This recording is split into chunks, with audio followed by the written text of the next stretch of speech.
Hi everybody, I'm Ryan, and today we're going to talk about nuances with Azorius Tempo. Now, we've talked about the deck as a whole, sideboarding, different builds of the deck, but today we're going to focus on weird things with the deck that you might not know if you're first picking up the deck, or you might not know if you have been playing the deck. The first kind of weird, cool nuance is the Surveil, either Hottigen or preferably Aberranoculus, into the graveyard on turn 1.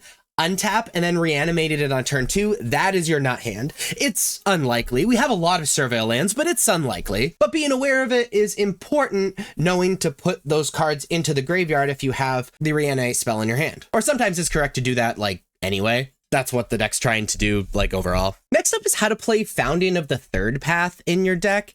And generally, you don't want to read ahead with this card. Normally, you just want to start on chapter 1, cast something like Chart a Course or whatever from your hand with Founding of the Third Path, mill yourself the 4 cards, because remember, we want instants and sorceries and those creatures and all that stuff in our graveyard, and then do the third one where we exile target instant sorcery card from a graveyard, copy it, you may cast the copy. Now, understand that you don't get to cast it for free. You actually have to pay the mana on the copy in the third chapter. That's very important to remember. And the situations where you might want to read ahead is if you really need a creature and have a reanimation in your hand and have the mana, you might want to read ahead to chapter 2, see if you can mill a creature so you can reanimate it. And then the only time you would want to read ahead to chapter 3 is if you're so far ahead you don't need the value and an instant sorcery card in your graveyard would seal up the game. Because remember, when you read ahead, you're kind of hemorrhaging that value. Next up is we have situations where we exile cards from our graveyard. Namely, Aberranoculus is the big one. We have to exile cards from our graveyard to cast it from our hand. When you do that, make sure you're exiling all the non-instants and sorceries in your graveyard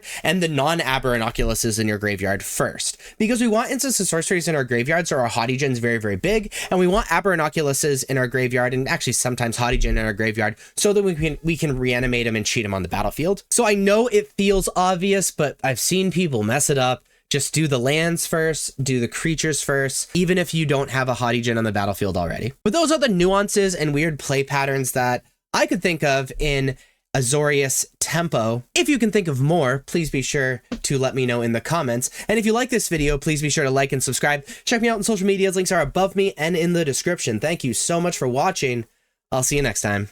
Bye-bye. Bye-bye. Really? Bye-bye.